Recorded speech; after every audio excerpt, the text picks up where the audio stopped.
আমার সাথে কেউ ফিজিক্যালি টাচ হচ্ছে। মানে এটা হচ্ছে এখন কিভাবে বলবো আমি বুঝতে পারতেছি না। আপনি আপনি আমার আসলে আমার জামা কাপড় নষ্ট হয়ে যেত। তখন আর দেখা যাচ্ছে আমি হচ্ছে বারবার দেখা যায় একবার বেশি গোসল করতাম বা হচ্ছে চেঞ্জ করতাম। মানে কেমন যেন লাগতাম, বোঝাইতে পারবো না কেন এরকম হইতেছে বা কেন এরকম হচ্ছে। ঘুমের মধ্যে ঘুমের মধ্যে না, ঘুমের মধ্যে বা হচ্ছে আমি কাজ করতেছি, হাঁটাচলা করতেছি, এর মধ্যেও হচ্ছে।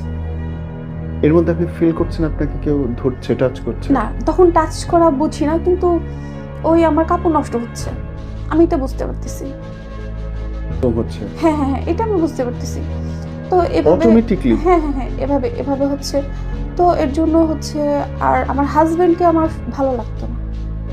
আর আমি যে একটা তখন আমি পরিপূর্ণ একটা মেয়ে, আমার পরিপূর্ণ একটা বয়স, কিন্তু আমার মধ্যে ওইরকম কোনো ফিলিংস ছিল না আমার হাজবেন্ড আমার কাছে আসলে। ওনার টাচ আপনার ভালো লাগতো না? টাচ কি, আমার মনেই হতো না যে কোনো ছেলে মানুষ আমাকে টাচ করতেছে, বা আমার যে নিজের একটা শরীরের একটা যে হচ্ছে চাহিদা বা একটা চাওয়া পাওয়া, সেটাও আমার মধ্যে ছিল না। আমাকে ডাক্তারও দেখাইছে আমার হাজব্যান্ড, আমাদের কলাতিয়া সেন্ট্রাল হসপিটালে। আমি এখানে 3টা ডাক্তার আমাকে দেখাইছে, আমি কয়েকটা টেস্টও করছে, কয়েকটা টেস্টও দিছে। এরপর হচ্ছে সব কিছুই নর্মাল, হরমোনও নর্মাল, সবই নর্মাল।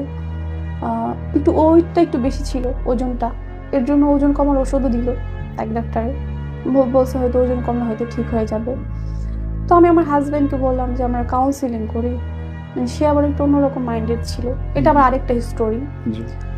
তো আমি তাকে বলতাম যে আমরা হচ্ছে কাউন্সিলিং করি, যেহেতু সমস্যা হচ্ছে তোমার বা আমার যারই হোক হচ্ছে, কাউন্সিলিং করলে হয়তো আমার সমস্যাটা কোথায় বুঝতে পারবো, হয়তো তোমার কোনো বিহেভিয়ারের সমস্যা কি আমার বুঝতে পারবো।